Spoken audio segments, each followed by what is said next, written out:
Ya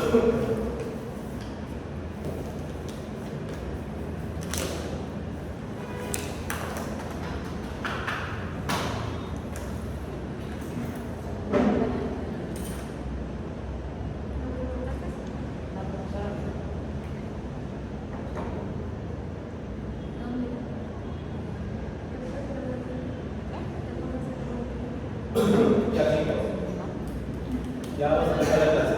¿Ya? ¿Qué entendieron ustedes de lo que vimos el día viernes sobre sesgo y por qué es importante el sesgo en epidemiología? Es importante entender qué es el sesgo. ¿Qué es lo que ocasiona el sesgo?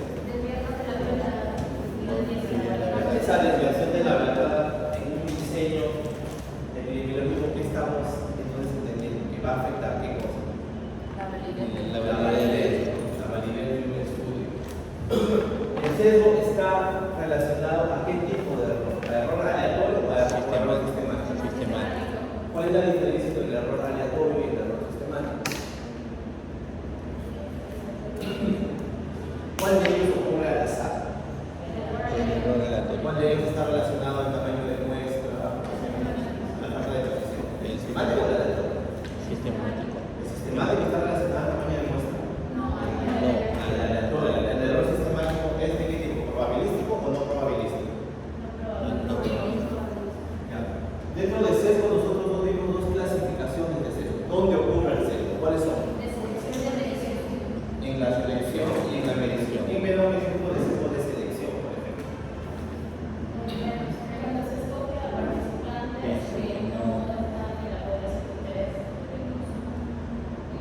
Más o menos.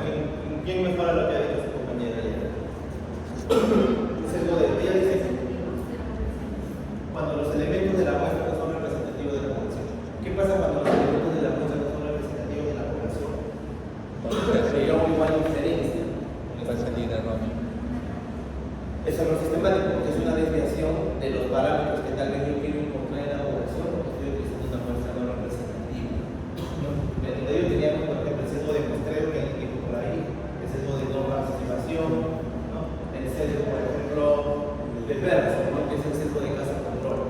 Utilizar casos que no necesariamente son representativos de la población, o el sesgo de Neymar, que es el uso del sesgo por utilizar poblaciones hospitalarias cuando yo quiero estar por dar los resultados a la población general. Debemos hablar de los resultados de población hospitalaria no reflejan las características necesariamente de la población general.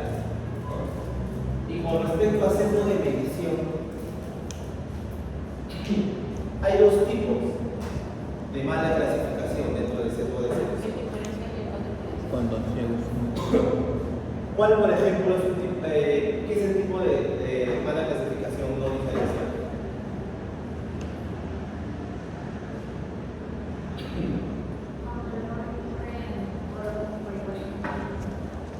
Cuando esa desviación ocurre tanto en el grupo de exposición como en el grupo de no exposición, de alguna manera está balanceado el tipo de sesgo de la desviación en ambos grupos. Pero la mala clasificación diferencial en uno de los grupos, ¿no? En uno de los grupos se subestima o se sobreestima, ¿no? Un ejemplo de sesgo de tipo de sesgo que ocurre durante la medición, ¿cuál es? El más común en estudios de encuestas. Un ejemplo de sesgo de medición que ocurre durante la encuesta. Sesgo del entrevistador, dice. ¿Qué es el sesgo del entrevistador? Cuando el entrevistador de una u otra manera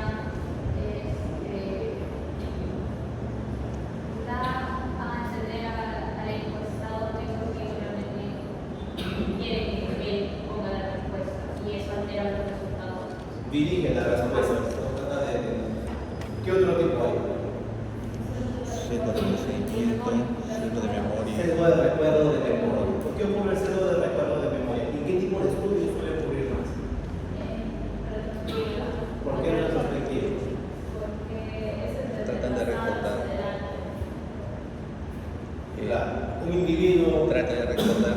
trata de sobreesforzar recuerdos porque cree que esto está asociado a su cognición.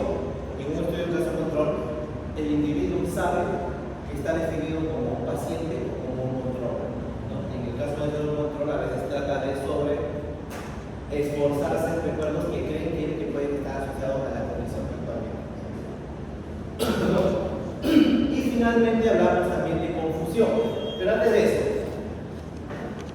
Para que el sesgo ocurra o no ocurra, tratar de controlarlo, ¿dónde es donde se tiene que evitar la ocurrencia del sesgo?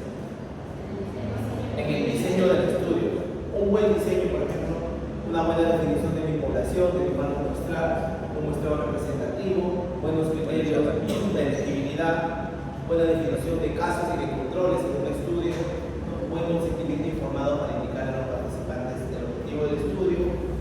Por otro lado, buenas herramientas, encuestas validadas que me permitan tener una buena calificación, una buena medición del desenlace, el doble o triple cerramiento de las personas según un estudio experimental también, para que no sepan cuáles son los brazos de intervención o cuáles son los brazos comparadores. ¿Se puede controlar el sesgo y el análisis estadístico?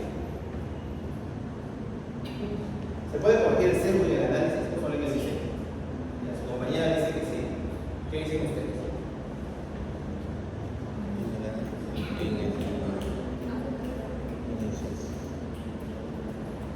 Se puede controlar. ¿Qué dicen? No se puede. El sesgo solamente se puede corregir en el diseño y por eso que ante la ocurrencia del sesgo tenemos un problema en la formulación del diseño de estudio epidemiológico. ¿Y qué es la confusión? Habíamos empezado a hablar un poquito de eso. Cuando yo inicio el sesgo. Es una variable que está relacionada al desenlace. Cuando hay una tercera variable que influye tanto en el enlace como en el desenlace. A ver, ¿quién me da un ejemplo así de la vida real? Donde vemos ejemplo de confusión. A ver. Donde una variable se expone a un desenlace, pero hay una tercera variable que también se puede estar relacionando a. Tal vez en la definición de una unidad. Por ejemplo.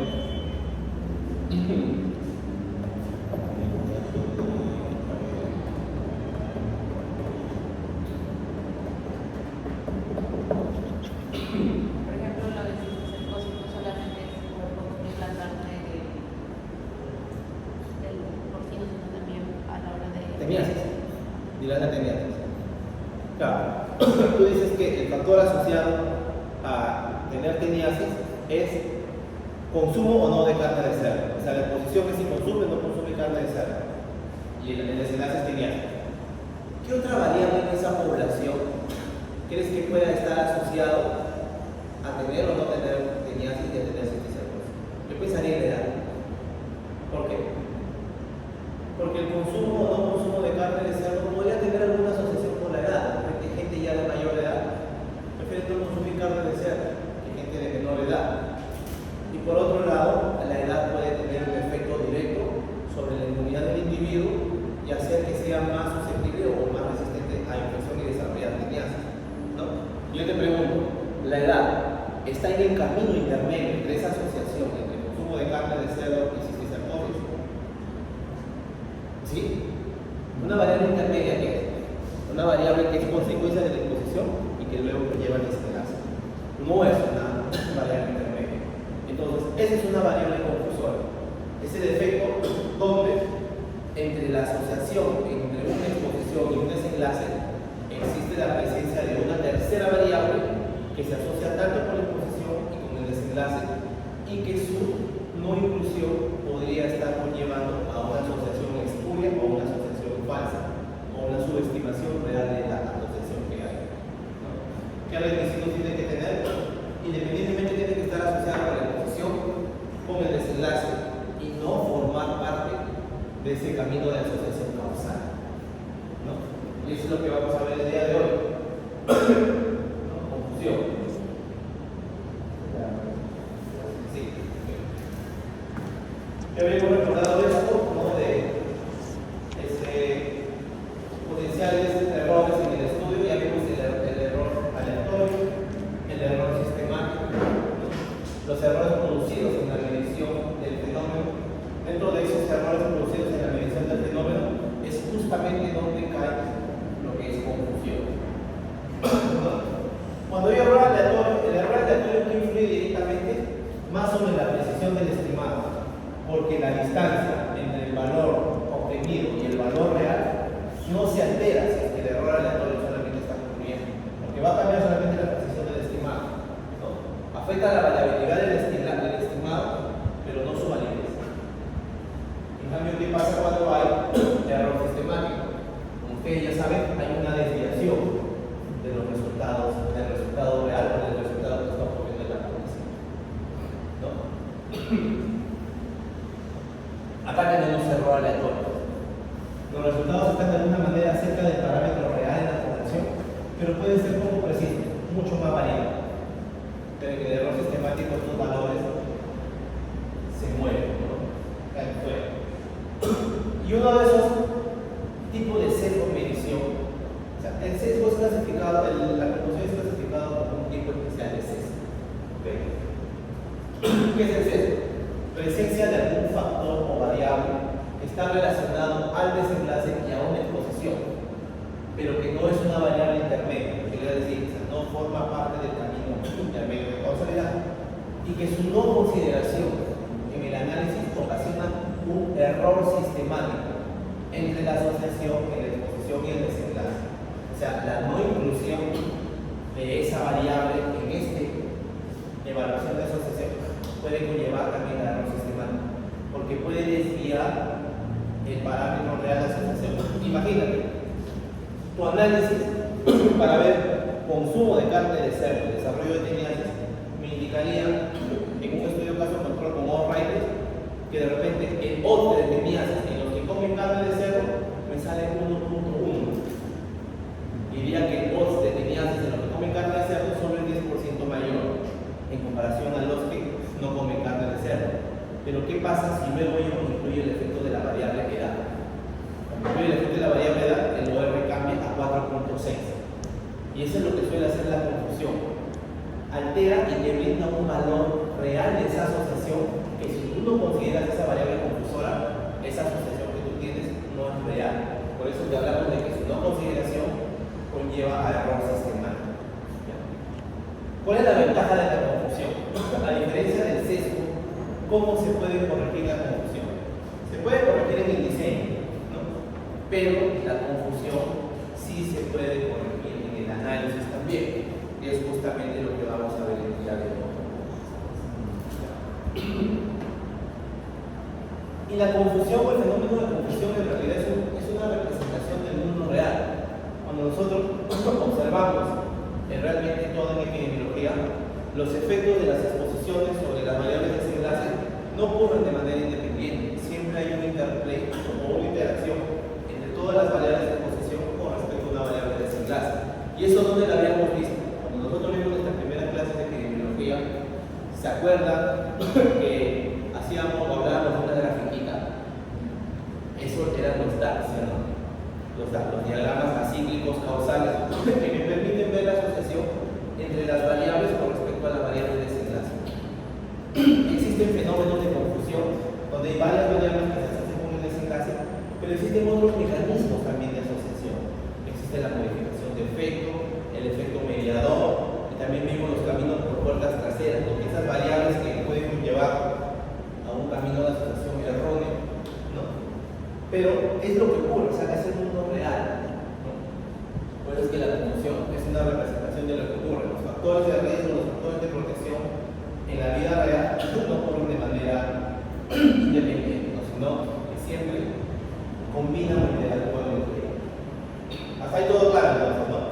Tienen claro la diferencia entre la confusión y el sesgo, ¿no? ¿Quién me da dos diferencias entre sesgo y confusión? La primera diferencia entre sesgo y confusión, Clarita.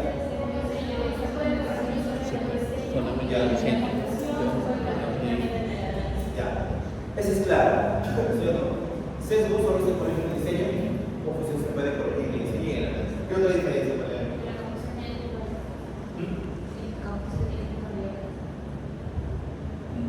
La confusión habla sobre, ya, la confusión es un tipo de sesgo en la medición, porque ocurre cuando yo estoy midiendo la medida de asociación y estoy teniendo una medida de asociación que a veces voy a falsa, ¿no? Entonces, en cambio, en el sesgo es un tipo de error que puede ocurrir tanto en la selección como en la medición, ¿ya? Y en ambos casos igual conlleva a error sistemático. Ya. Y eso es bien claro. ¿Qué es lo que ocasiona el sesgo? Puede crear la apariencia de una relación causa y efecto que realmente no ocurre. Por eso es que ocasiona este error sistemático. Si nosotros no consideramos el efecto del sesgo, vamos a tener una idea de algo que realmente no está ocurriendo. ¿Okay? ¿Qué es una variable confusora entonces?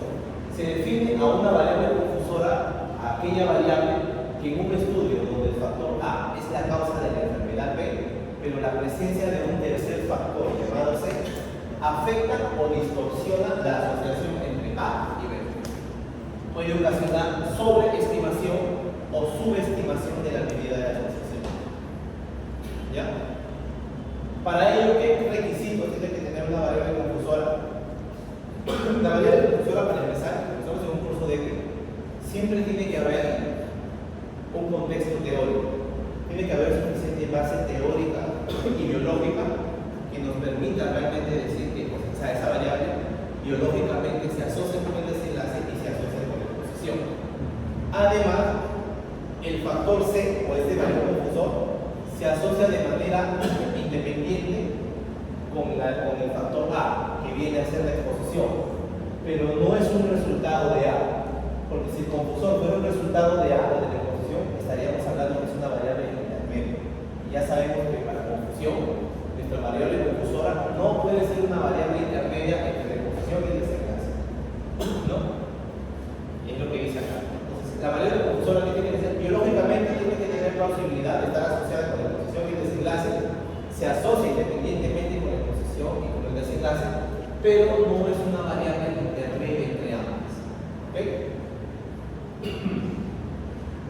Y este es el camino, ¿no? Mi exposición, mi desenlace y la variable confusora está acá. Esta es la representación del grafo que nosotros habíamos visto. Si la variable X estuviera acá, esa sería una variable intermedia. Y en epidemiología y en estadística existen formas y modelos matemáticos para poder también demostrar el efecto intermedio de una variable. Pero ya luego nos vamos a centrar en el efecto de confusión. ¿Ok? Si yo no considero el efecto de confusión, voy a tener una medida errónea, ¿no? Y sesgada de la medida de asociación que realmente tienen estos dos resultados. Con este diagrama ya lo habíamos hablado también durante las clases de diagrama cíclico, ¿no? El factor de confusión siempre se asocia independientemente con la exposición y con el desenlace. ¿Ya? Por ejemplo, un ejemplo clásico, ¿no? ¿Qué variables suelen ser variables confusoras universales siempre? Se llaman edad y sexo. Porque estas variables demográficas como edad y sexo suelen siempre funcionar como los confusores universales de exposición. Por ejemplo, consumo de alcohol y mortalidad. Imagínense en una población donde evidentemente esto sí biológicamente tiene sentido, ¿no? Un mayor consumo de alcohol está asociado a un mayor riesgo de mortalidad, ¿no? Personas que consumen más alcohol tienen más riesgo de mortalidad, pero pueden haber variables confusoras en esta asociación, como la edad. ¿Por qué? Porque el consumo de alcohol está asociado a la edad, independientemente. Probablemente gente de más edad consume más alcohol. Y también la edad directamente está asociada a la mortalidad, ¿no? Gente de mayor edad, por lo general, suele tener más probabilidad de muerte, ¿no? El sexo probablemente también. De repente, en esta población, el consumo de alcohol está más asociado a mujeres que a hombres, y la mortalidad de repente en esta población, por carga genética, es más probable en varones que en mujeres, ¿no? Etnicidad, educación también, ¿no? Entonces, estas variables funcionan como variables confusoras. Ninguna de estas variables teóricamente entran en este camino de intermedio entre la asociación, entre la exposición y el desenlace, ¿no? Si yo no incluyera estas variables y hago mi tablita de 2 por 2 mi análisis, de repente encontraría un ratio de 2, pero tal vez ese ratio realmente está afectado por todas estas variables en conjunto y su no inclusión estaría conllevando a una medida de asociación, ¿no? Errónea y que está desviada de la verdad. ¿Ya? Por ejemplo, ¿no? Relación causal entre consumo de café y cáncer de páncreas. Los estudios han demostrado o decían que indicaban que el consumo de café estaba directamente asociado al cáncer pancreático. Pero lo que está ocurriendo es que hay una tercera variable, que es fumar. ¿Por qué? Porque la gente que suele tomar café en determinada población, siempre depende del contexto de la población. Pero en esta población que suele ir a tomar café es una población que le gusta también durante el consumo de café consumir o fumar. Entonces, podría haber asociación entre ambas variables y el consumo o el cigarro, el uso del cigarro también directamente está asociado al consumo de fumar. Una tercera variable como fumar está asociada entre la exposición y el desenlace, es una variable confusora también en esta asociación.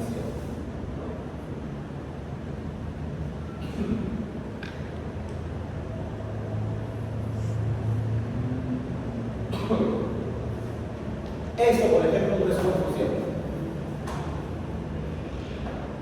porque es el camino intermedio de la asociación. Consumo de alcohol, ¿no? Mortalidad, por ejemplo. Pues sí, claro, y entonces sí. Y acá tenemos niveles de HDL. ¿Por qué niveles de HDL es una variable confusora? ¿Sabes qué es HDL, no?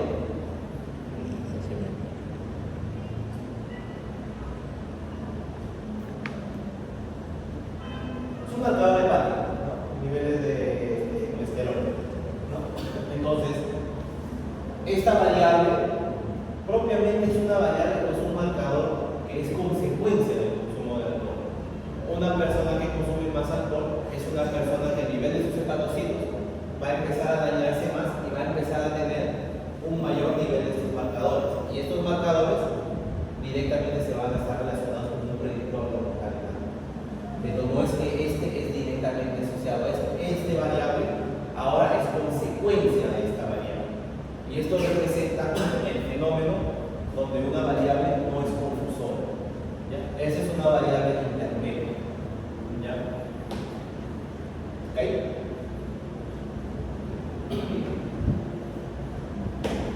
¿Cuál es el problema en la epidemiología? Lo ideal es que si yo hago un estudio epidemiológico y digo, pucha, quiero evaluar la asociación entre, como vimos su compañera, ¿no? Consumo de carne de cerdo y desarrollo de teniasis en una comunidad en la sierra del Perú. Y voy con mi encuestita y todo. La idea siempre en un estudio, justamente para corregir estos fenómenos, es tratar de poder medir todos los confusores que yo teóricamente creo que existen, ¿no? Como podría ser edad, sexo, estatus socioeconómico, de repente estatus inmune, no lo sé, ¿no? Pero no siempre es posible medir todos los confusores. Y es la verdad, siempre va a existir determinado grado de confusión, y es lo que se suele llamar como confusores no medidos. Hay confusores que se desconocen en realidad, o hay confusores que, si bien sabemos que existen, las formas de medirlos son bien difíciles. Por ejemplo, me gustaría saber el estatus inmune de la mucosa intestinal del individuo, que probablemente va a tener algún efecto sobre si el individuo desarrolla o desarrolla teniasis. ¿Sí? Pero es difícil de medir a veces. Y por otro lado también tenemos el efecto de confusión residual, que ocurre cuando sabemos que existe una variable confusora y hacemos nuestro mejor esfuerzo por controlarla, por medirla, pero la herramienta o el instrumento o la prueba que utilizamos no está buena y no llegamos a medirla de manera tan precisa. Entonces va a haber cierto grado de imprecisión en la medición de la confusión que va a hacer que de todas maneras siempre esta exista. Es lo que dice, ocurre cuando el confusor es medido de forma imperfecta. Por lo tanto, su efecto no se puede controlar de forma adecuada o perfecta, ¿no? Por ejemplo, quiero evaluar la asociación entre... Ya, imagínense. Quiero evaluar la asociación entre...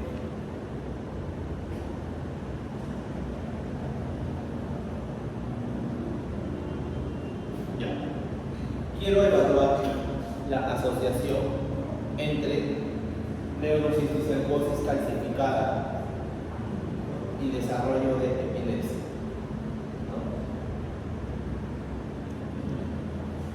Pero sé que una variable que está asociada a ese indicador, de repente, es el tiempo en el que apareció su primera crisis. ¿Por qué? Porque las personas que tienen un mayor tiempo con la enfermedad, probablemente eso está asociado a la enfermedad, a la probabilidad de tener neurocisticercosis, y directamente también podría estar asociada a en qué tiempo va a desarrollar más o menos rápido la epilepsia, ¿no? Una covariable confusora. ¿Cuál es el problema? Que si yo mido mal este variable tiempo de enfermedad, si yo le pregunto solo al participante, oye, ¿te acuerdas cuándo fue que empezó tu primera crisis? Va a ser una medida muy poco precisa, ¿no? El paciente es un viejito, imagínense un viejito de 90 años, va a decir, hoy creo que fue cuando tenía 20, 30, ¿sabes? Me van a decir de alguna manera que no me están midiendo realmente, no estoy midiendo bien realmente la variable de exposición. Y en esos casos, cuando yo mido mal mi variable de exposición, puedo cometer el riesgo de tener confusión residual. ¿Por qué? Porque no estoy midiendo bien la variable. Por eso es bien importante que los diseños de estudios epidemiológicos, como les digo, siempre estén al tanto del tipo de instrumentos que usan, principalmente de las encuestas. Si quiero medir, por ejemplo, si quisiera medir de repente, no sé, la asociación entre, ya imagínense, ahora, asociación entre neurocisticercosis calcificada y depresión, que se ha visto que está asociado, ¿no? Imagínense que una de mis asociaciones o una de mis variables confusoras de repente es la adherencia al tratamiento con medicinas, ¿no? ¿Cómo mido yo el tratamiento, a la adherencia al tratamiento con medicinas? ¿Ustedes creen que directamente le pueden decir a una persona, ¿eres adherente o no adherente al tratamiento? La persona te va a decir, sí, yo tomo mis medicinas así, como me dice el doctor, pero no necesariamente es cierto. A veces es una variable que tal vez en una sola pregunta no se la podemos sacar, ¿no? Necesitaríamos una encuesta de repente con una serie de variables en escala de Likert y de repente a partir de ahí poder obtener un puntaje, que de alguna manera este puntaje nos dice que el paciente es bien adherente, no adherente o de manera moderada adherente al tratamiento. Y es una manera un poco más precisa de poder saber realmente si el paciente es adherente o no adherente a su medicación. A diferencia que si solo yo le preguntara con una encuesta súper mal hecha, ¿no? Entonces, la confusión residual puede ocurrir así, ¿no? La medición de la variable confusora no es realizada de manera adecuada.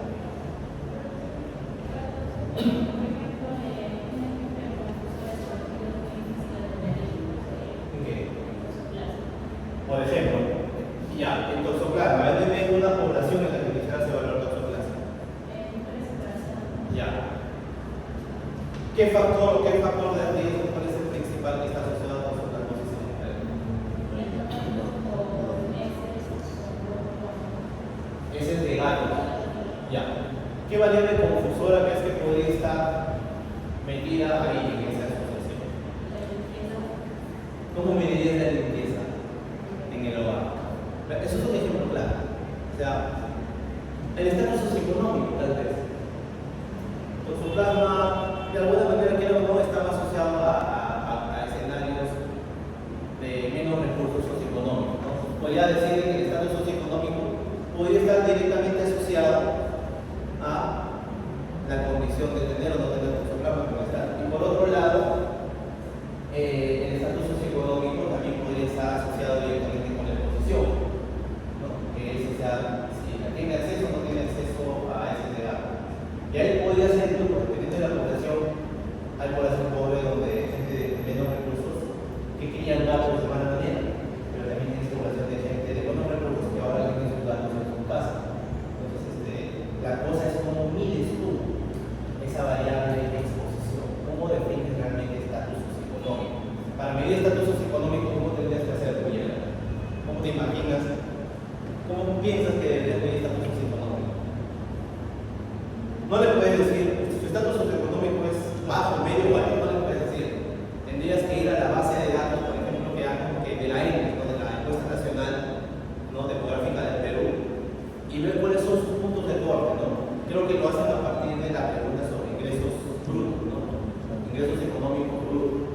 en base a ese dato que ellos te darían, tú sacarías las categorías, ¿no?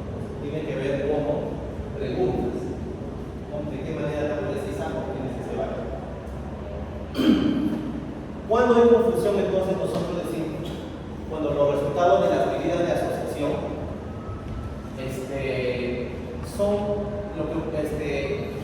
son distintas a la asociación que ocurre si es que no se considera así. Y ahorita lo va a pasar, ¿ya?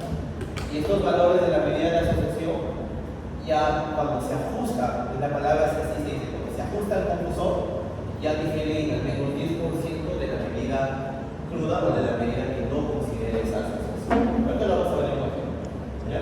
Y que además deben cumplir los criterios que les había dicho, ¿no? Asociar independientemente de posición y desenlace y no ser una variable intermedia. Por ejemplo, acá, tomar café e infarto al miocardio. Imagínense que si yo solo considero estas dos variables, tengo acá el desenlace que es tener o no infarto al miocardio y tomar café sí o no. Si yo considero estos datos del estudio transversal, estas dos variables, y saco mi OR para ver asociación, ¿cuál sería el OR? Sería para el OR de infarto en los que toman personas que no toman café, sería 40 entre 460, ¿no? O dividido entre 10 entre 490. Acá lo están tomando como un caso control, es decir, que es lo mismo. Y me sale 4.3.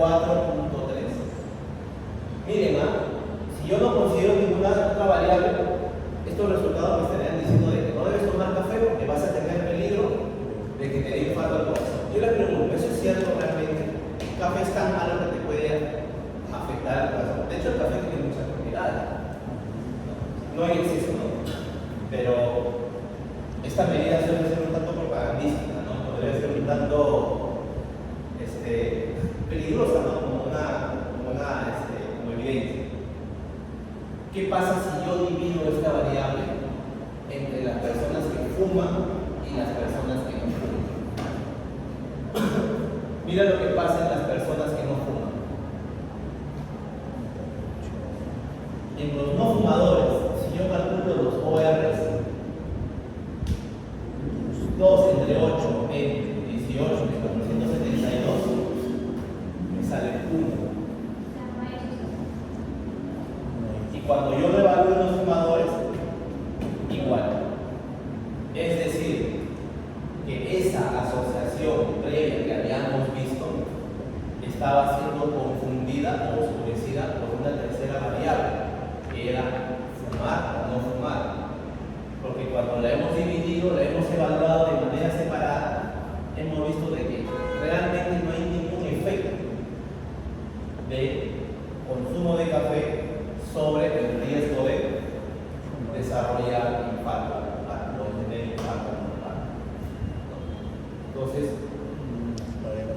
fumar ahí era una variable confusora y que realmente sí me está diciendo que efectivamente, luego de ajustar por el estatus de fumador, no existía asociación entre consumo de café e infarto anormal.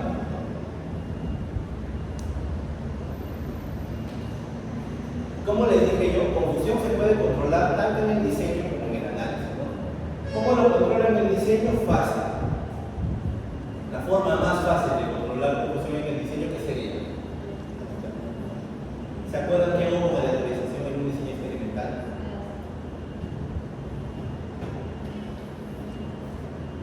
¿Por qué la aleatorización es un mecanismo para controlar confusión? Ya, pero ¿qué pasa? ¿Qué tiene que ver que sea al azar? Eso no tiene nada que ver.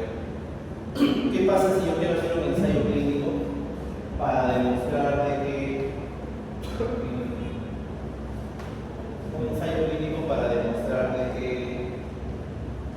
que determinada medicina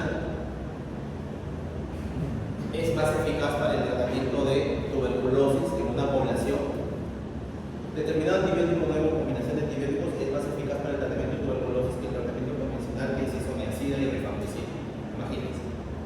Y me voy a San Juan de Lurigancho y selecciono a la población de pacientes con tuberculosis que voy a utilizar. ¿Qué ¿Qué necesito yo para que mis grupos, mis dos grupos, sean similares?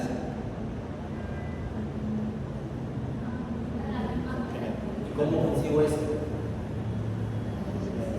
Aleatorizando. Porque al aleatorizar, ¿yo qué voy a controlar? Voy a hacer de que los grupos que van a recibir el tratamiento A sean similares al tratamiento B.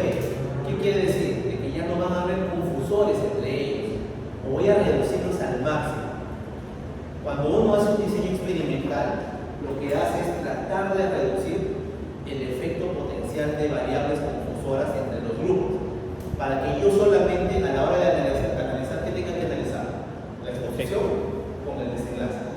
Porque teóricamente ya no voy a tener cualquier otro efecto confusor que puede estar de fondo, ¿no? Teóricamente, porque ya hemos visto de que a veces hay confusión residual o confusión no medida, ¿no? Pero la aleatorización es un mecanismo para controlar la confusión en el diseño. Lo otro también es restricción. ¿Cómo logro la restricción? Lo vamos a ver ahora con los criterios de elegibilidad, criterios de inclusión y exclusión de los participantes. ¿Qué es la aleatorización? Ustedes ya lo saben. El objetivo es crear un contrafactual. Expuestos versus expuestos que sean similares en cuanto a sus características basales o potenciales confusores, ¿no? Se considera la única manera de controlar confusión que teóricamente también controla los confusores conocidos y desconocidos. O sea, la aleatorización teóricamente incluso te permitiría controlar la confusión residual y la confusión desconocida. ¿No me ¿Cuál es la ventaja de la aleatorización? Es el mejor control tanto de confusores conocidos como desconocidos y es el más conveniente y existen muchos métodos. Puede ser completamente al azar o en base a bloques, alguna característica, por ejemplo, según sexo, según grupo de edad. El problema, ¿qué cosa es? Solo se hacen los tipos de intervención, ¿no? Intervenciones. Yo no puedo hacer aleatorización en un estudio observacional. Porque ustedes saben que en un estudio observacional la exposición o no exposición no está bajo el control del investigador. Yo no puedo manipular las exposiciones o no en un estudio observacional. Solo en un diseño experimental, ¿no? En un diseño experimental, el investigador sí controla la exposición, ¿ya? Y trabaja bien para tamaños de muestra grande, es decir, la aleatorización funciona bien cuando el tamaño de muestra los tamaños de muestra son grandes. Cuando tengo muy pocos individuos, es muy difícil aleatorizar para tener grupos representativos. ¿Okay? La restricción, por otro lado, ¿qué cosa es? Es restringir la elegibilidad de los sujetos que participarán en el estudio, ¿no? En base a determinadas características o factores de confusión. O sea, por ejemplo, yo quiero en mi estudio, yo sé de repente de que sexo va a ser un posible factor que podría afectar, entonces yo restringo que mi estudio solo se va a hacer en mujeres. Con eso ya bloqueé el efecto de sexo, ¿no? Por ejemplo, o determinado grupo etario. Entonces, los criterios de restricción me permiten también controlar el efecto de confusor y buscan minimizar la variabilidad del factor de confusión, ¿no? ¿Cuál es el problema de la restricción? Bueno, primero hablando de sus ventajas.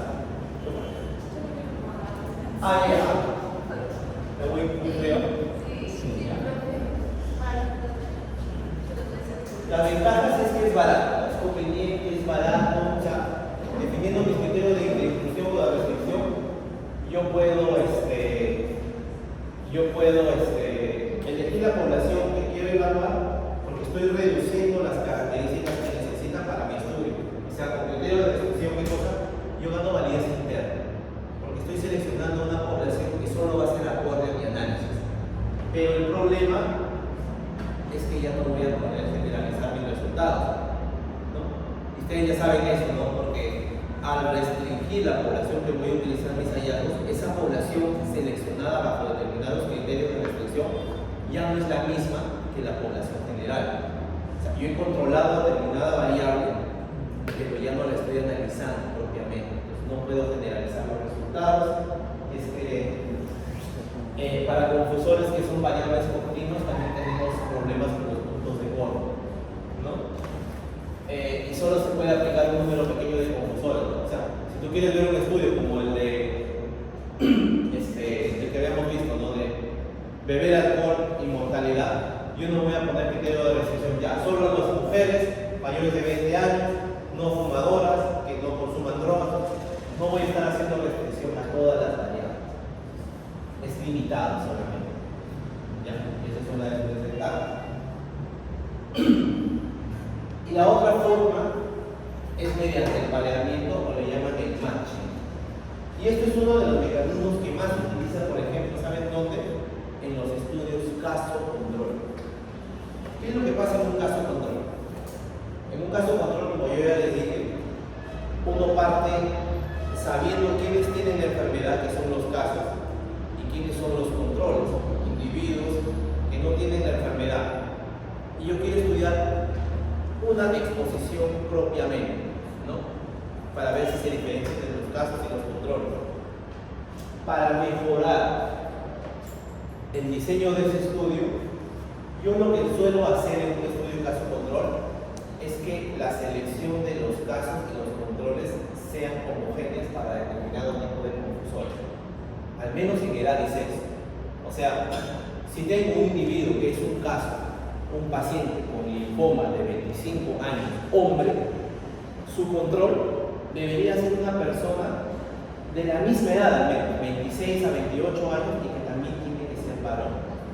Ese es el match, tratar de agrupar siempre para cada individuo un individuo machado en base a ciertas características. Las más comunes son las características universales, edad y sexo. Eso, el pareamiento permite controlar confusores potenciales durante la fase de diseño del estudio. En el estudio de cohorte se puede parear expuestos y no expuestos también, ¿no? Se puede parear seguimiento de individuos que tengan la misma edad, determinada variable, y en estudio caso-control se puede parear los casos y control. Es el escenario más común. El matching es lo que más suele ocurrir en el estudio de casos y controles. Es la mejor forma, o sea, selecciono los casos y los controles, pero los controles al menos tienen que ser similares a los casos en algunas características, principalmente edad y sexo, ¿no? ¿Cómo se puede hacer el matching o el pareamiento de forma individual? Para cada caso tiene que estar pareado por un control, o incluso dos controles por caso. A veces es mejor tener más controles pareados por un caso, aumenta mejor la precisión de los resultados. Y siempre es en base a variables escogidas. ¿Qué variables nosotros tenemos que escoger para el matching? Obviamente yo no voy a escoger la variable de mayor importancia que quiero estudiar. Si quiero estudiar una variable poco estudiada, que justamente es el objetivo de mi estudio, yo no la voy a parear con eso porque voy a valorar mi estudio. O sea, yo no voy a poder empezar. Se suelen parear con aquellas variables universales, cosas que de alguna manera ya sabemos que no tienen tanto efecto, pero que podrían desbalancearlos. Por eso les digo, se suele parear generalmente por edad y por sexo en estudio caso-control, ¿no? Pero el pareamiento no solamente se hace de forma individual, también se puede hacer por frecuencia o por grupo, ¿no? Es decir, distribución de confusores similares en determinado grupo de casos y controles o determinado grupo de expuestos y no expuestos. Se puede hacer de forma individual y también se puede hacer de forma grupal. ¿Cuáles son las ventajas del pareamiento? Es ideal cuando tenemos un suficiente número de individuos, ¿no? Porque, o sea, cuando nosotros hagamos un caso de control, por ejemplo, si nuestra población de donde vamos a elegir casos y controles es 7.000 personas y tenemos 1.000 controles, o sea, 1.000 personas con la enfermedad, yo difícilmente, o sea, hay una población de 7.000 individuos donde 1.000 ahí tienen la enfermedad y 6.000 tienen la enfermedad, obviamente yo no voy a poder machear cada caso con 6 controles, ¿no? Porque de esos 6.000, no todos van a tener siempre las mismas características de los casos, al menos en edad y sexo para poder machear. Siempre se va a reducir el tamaño, porque el tamaño se reduce a la cantidad de individuos que cumplen esos requisitos de pareamiento. Entonces necesito tener un tamaño de muestra grande, ¿no? Cuando el tamaño de muestra no es tan grande, el tratamiento o el pareamiento, perdón, de sujetos por estratos permite controlar esos factores. Es decir, el pareamiento individual se hace preferentemente cuando el tamaño de muestra es grande. Pero cuando el tamaño de muestra es más pequeño, se recomienda hacer el pareamiento grupal, pero el pareamiento o el matching grupal no es tan preciso como el matching matching individual. ¿Ya? Obviamente la potencia estadística se puede incrementar también aumentando el número de controles por caso. ¿Qué se recomienda en estudios casos controles? Que si tengo un caso, siempre haya más controles por caso, al menos 3 controles por cada caso. Es lo ideal porque aumenta la potencia estadística cuando ustedes hagan su análisis de datos. Es mejor 3 controles por caso que solamente un control por cada caso. ¿Cuál es la limitación? Que cuando yo haga matching, al igual que cuando hago restricción, ya no puedo analizar esa variable que he utilizado para el pareamiento, ¿no? Si ya la utilicé para el pareamiento, ya no puedo analizar, ¿no? Entonces, por eso es que, ¿qué variables se suele escoger para el pareamiento? Aquellas variables que no sean tan relevantes para su asociación, ¿ya? Existe la posibilidad de variar por un factor de exposición que sea importante o por un factor causal en la exposición intestinal. Hay que tener bien claro cuál es la variable que vamos a utilizar para hacer el pareamiento o el match. Variar en base a un factor relacionado a la exposición, pero no un determinante de la enfermedad, puede llevar a la exposición también. ¿Ya? Y sin el adecuado análisis se va a reducir la eficiencia estadística también. O sea, cuando se hace el matching, se hace un tipo de análisis también específico de los datos, porque de alguna manera ya entre los individuos, casos y controles, por ejemplo, ya no son independientes, ya no hay una población independiente, porque entre cada caso y cada control o grupo de controles va a haber ciertas similitudes o características que llamamos correlación, que se tienen que corregir a la hora de que nosotros hagamos el análisis estadístico. ¿Okay? Entonces ya vimos 3 estrategias para controlar confusión en el diseño, que eran aleatorización, restricción y matching. Pero como les dije, también se puede controlar confusión en el análisis. ¿Cómo controlo la confusión en el análisis? Haciendo el análisis estratificado. Lo que habíamos visto en ese ejemplo, ¿no? de tomar café y desarrollo del miocardio, ¿vieron? Y se hizo primero la tabla sola, pero luego se estratificó esos resultados entre los que no fumaban y los que fumaban. Ese es un ejemplo de control de confusión en el análisis. Lo otro es el análisis de regresión, que es lo que vamos a ver hoy día. Cómo en el análisis de regresión podemos también controlar la confusión. Y lo otro es puntaje de propensión, que lo voy a mencionar. ¿Por qué es importante realizar el control de confusión en el análisis? Porque ya saben que la aleatorización no en todos los escenarios es posible. En estudios observacionales no puedo aleatorizar. A veces el tamaño de muestra no es tan grande, tampoco puedo hacer macheo. O tengo tantas variables que quisiera restringir que no puedo restringir todas las variables. Por eso, en vez de controlar esos factores en el diseño, mejor los voy a controlar en el análisis directamente. Las estrategias de restricción, como dices, son útiles, pero solo a un limitado número de datos y no puedo luego ya hacer generalización de los resultados. O cuando el pareamiento se hace por algunos factores los cuales no se pueden evaluar, podrían introducir incluso a sesgo de selección. Porque como voy a utilizar casos y controles que estén variados, de repente yo estoy excluyendo de mi estudio aquellos controles que no pudieron ser macheados con la población y hago que la población incluya en mi estudio y es diferente de la población en general. Por eso es que recomiendan mejor hacer a veces control de confusión en el análisis. La primera forma es estratificación. ¿Cómo funciona la estratificación? Como ya habían visto, ¿no? Lo que se realiza es evaluar la asociación entre una variable de posición y el desenlace para cada grupo o estrato de una variable categórica. ¿Cuál es la ventaja? Es que es flexible, reversible, se puede elegir las variables que se desean estratificar en el análisis, ¿no? La desventaja es que el número de estratos está relacionado al tamaño de muestra. Si mi tamaño de muestra es pequeñito y yo lo divido en estratos, voy a tener muy pocos números en esa tablita para comparar. Eso ya lo habíamos visto en el ejemplo de tomar café y consumo o riesgo de carbono. Este es el efecto sin estratificar, donde supuestamente hay un OR de 4.3. O sea, aparentemente los que toman café tienen 4.3 la chance de desarrollar o de tener infarto de miocardio que los que no toman café. Pero luego de la estratificación entre fumadores y no fumadores, vimos de que el OR era igual, que realmente no había asociación entre tomar café y tener infarto, luego del ajuste por condición de fumador. Y eso se hace ya en el análisis. Lo otro que vimos es el análisis multivariado. En este caso toma en consideración el ajuste de varias variables. ¿Cuál es la ventaja del análisis multivariado? Que es propiamente las regresiones, es que nosotros vamos a poder controlar la confusión en el análisis, no solo por un confusor, sino vamos a poder meter todos los confusores que nosotros queramos. Y esa es la ventaja, ¿no? La estrategia se basa en el uso de modelos de regresión.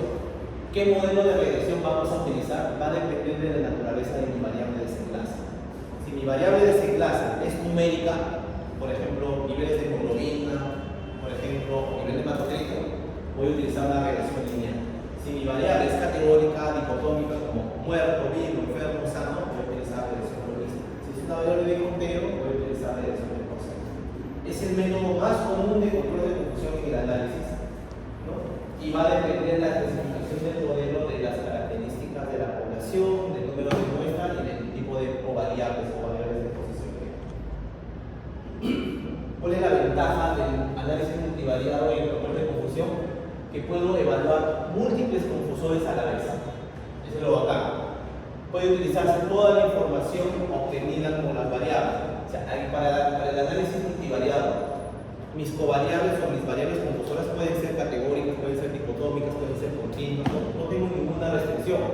Mientras que para hacer, por ejemplo, estratificación, yo necesito que la variable confusora sí sea categórica, ¿no? Para poder dividir en estratos.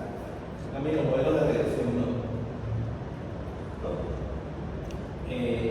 ¿Cuál es el detalle acá? Es seleccionar bien el modelo de regresión. Y eso lo vamos a ver en la clase de hoy. ¿Ya? Bueno, acá tenemos un análisis, por ejemplo, ¿no? Miren, dice, este es un modelo de regresión multivariado en el que se evaluaron los factores asociados a un mayor tiempo de espera en las personas que acudían a un establecimiento de salud.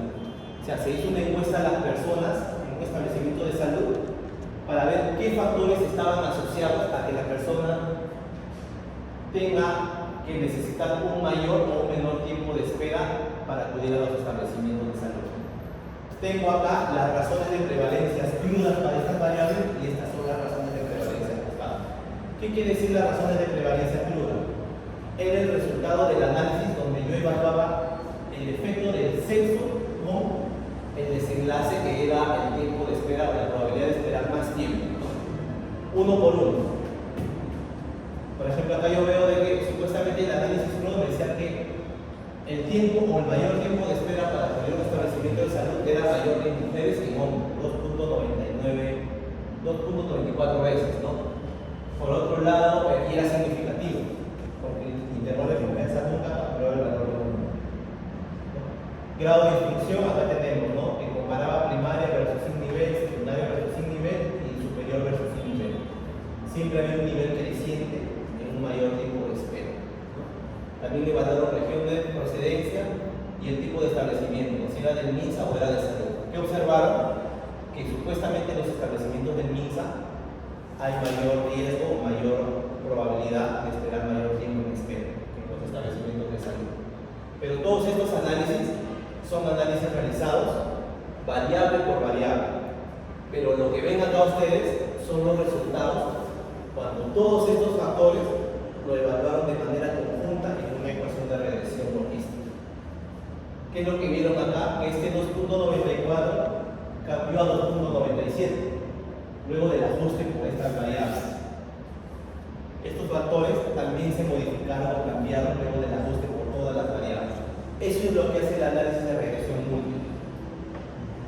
Evalúa el efecto combinado de todos los confusores y te da una medida de asociación, por ejemplo, ahora en el sexo con el mayor tiempo de espera, ajustado por las demás covariables del estudio. Y ahí ustedes es donde van a poder ver una medida más precisa de asociación, ¿no? Está ajustado por la presencia de esas variables. ¿Okay? Y la última forma de control de confusión en el análisis son los puntajes de propensión. ¿Qué es lo que hace el puntaje de propensión? Imagínense que yo tengo yo quiero hacer un estudio en una población hospitalaria grande, donde yo estoy casi seguro de que, por ejemplo, en una población hospitalaria, ya, estar expuesto a alguna enfermedad, no, perdón, estar expuesto a un tipo de enfermedad A versus B está asociado a tener mayor porcentaje de mortalidad en ese hospital. Pero tengo un problema, es que entre mi grupo A y B, las diferencias entre ambas poblaciones son diametralmente opuestas. El grupo que tenía la enfermedad A tiene confusores muy diferentes al que tiene el grupo B, ¿no? Son tan grandes esas diferencias que el control por análisis estadístico como ecuación de regresión no me va a permitir hacer un buen control de esos confusores. Entonces lo que ahí se recomienda es utilizar los puntajes de propensión. ¿Qué es lo que hace un análisis con puntaje de propensión? Primero va a hacer un análisis en la exposición. Va a hacer un análisis de regresión en la exposición, considerando la exposición como el desenlace, porque va a tratar de crear grupos expuestos y no expuestos con puntajes de propensión similares para sus confusores o para sus exposiciones. Esto lo vamos a ver ya. Y luego, una vez obtenidos esos grupos balanceados por su puntaje de propensión, recién esos entran en el análisis. ¿Ya? Por ejemplo, tengo un ejemplo, creo que es más fácil. Miren. Este es un estudio que hizo Kagawa en 2010 en Japón, una base de datos de 10 años de un centro hospitalario allá en Tokio, donde evaluaba la probabilidad de mortalidad luego de un accidente cerebrovascular en pacientes que recibían dos tipos de intervenciones. Primero era un grupo que era manejado con hipotermia, ¿no?, durante el cuidado intensivo, y otro grupo mediante el cuidado con normotermia. Es población hospitalaria, no era un ensayo clínico. Entonces acá los pacientes que eran derivados a terapia con hipotermia o terapia con normotermia, el médico no podía decir tú vas a recibir esto o esto al azar. Primero porque no era ético, ¿sí o no? Y por otro lado es porque era la decisión del médico. Entonces tenían toda esta información en los registros del hospital y querían demostrar si el tipo de terapia de soporte durante la fase de cuidados intensivos estaba asociado a mayor o menor probabilidad de mortalidad en pacientes UCI. ¿Qué es lo que hicieron? Hicieron un análisis de puntaje de propensión. Lo que hicieron primero fue evaluar cuáles eran las características de los grupos. O sea, las características de los grupos eran muy diferentes. El grupo que recibía el tratamiento, por ejemplo, con hipotermia, era un grupo de pacientes mucho más jóvenes que los de normotermia, porque se había visto que el médico prefería dar esto a los niños porque ellos podían tolerar la diferencia de los adultos. Entonces, tuvo que hacer un análisis de propensión. ¿Para qué? Para que todos los posibles confusores que tenían, por ejemplo, como edad, sexo, la escala de ritmo con la que llegaba al problema neurológico, ¿no?, el tiempo de internamiento, otras enfermedades como diabetes mellitus, condiciones, todos estos potenciales confusores que podían estar relacionados entre la asociación del tipo de terapia y la mortalidad, las corrigió con puntaje de propensión para que al final solo se quedó con 79 individuos del grupo hipotermia y 79 del grupo normotermia. O sea, esta base en realidad tenía 6.000 registros de pacientes, pero de los 6.000 registros de pacientes solo se quedó con 79 individuos con normotermia y 79 individuos con hipotermia. ¿Por qué? Porque seleccionó individuos en los que macheó sus exposiciones entre el grupo de expuesto y no expuesto, para que tengan grupos similares. Y luego de hacer esto, recién estos grupos los comparó con respecto al desenlace. O sea, controló estos posibles factores de confusión, no en el análisis, sino creando grupos balanceados de expuestos y no expuestos. Es lo que le llaman como que a partir de estudios observacionales, tú puedes crear un estudio experimental, ¿no? Porque esta data era data de un estudio observacional, de hecho de un estudio no probabilístico porque era data hospital. Pero a partir de data del hospital, estos investigadores pudieron hacer un estudio para demostrar causalidad, pero haciendo ¿qué cosa? Control de confusores mediante puntajes de propensión. de esa manera, ustedes pueden ver acá estas pruebas estadísticas para comparar los grupos expuestos y no expuestos, casi todas fueron no significativas. El control de confusión por puntaje de propensión no siempre es exacto, o sea, hay incluso resultados que luego de los puntajes no es preciso. ¿Y qué es lo que se hace ahí? Se vuelve a ajustar por esta variable, ya luego en una ecuación de regresión, porque podría haber confusión residual, ¿no? Entonces, igual luego se vuelve a hacer nuevamente matching por ese grupo para tratar de controlar esa confusión que no pudo ser controlada por los puntajes de propensión igual. ¿Ya?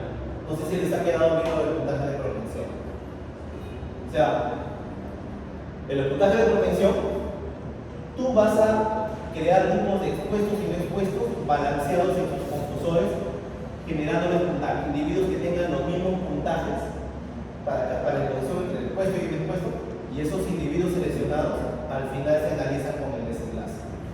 Mismo puntaje en expuestos. Mismo puntaje para determinado confusor. Claro, o sea, por ejemplo, claro, o sea, no puse la imagen, creo que acá tengo el ejemplo. ¿Sí? Mire, voy a